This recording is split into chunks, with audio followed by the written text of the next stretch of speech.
అందరికీ నమస్కారం అండి. ఈరోజు చాలా చాలా బాధాకరమైన సంఘటన జరిగింది మన అహ్మదాబాద్‌లో. ఇట్లాంటి సంఘటనలు జరగకూడదని కోరుకుందాం. ఏం జరిగిందో మనకందరికీ తెలిసిందే. బోయింగ్ 787 ఫ్లైట్ అహ్మదాబాద్ నుంచి లండన్ వెళ్తుంది. ఇంకా టేక్ ఆఫ్ అయిన కొద్ది నిమిషాలకి మెడికల్ కాలేజ్ మీద క్రాష్ అయితే అయిపోయిందనమాట.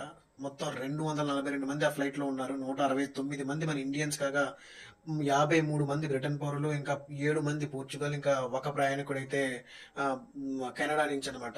సో, అందుతున్న న్యూస్ ప్రకారం 242కి 242 మంది ప్రాణాలు విడిచారు అన్న న్యూస్ అయితే వస్తుంది. సో, అది నిజం కాకూడదని కోరుకుందాం. ఇది నిజంగా చాలా చాలా బాధాకరమైన సంఘటన.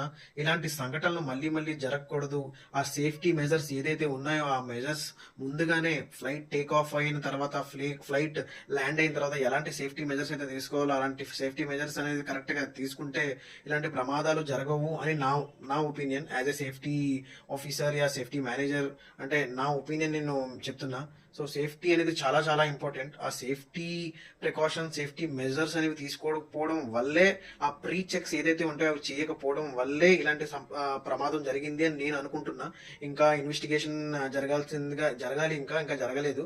సో, జరిగిన తర్వాత మొత్తం నిజాలైతే ఖచ్చితంగా వస్తాయి. కానీ పోయిన ప్రాణాలైతే రావు కదా!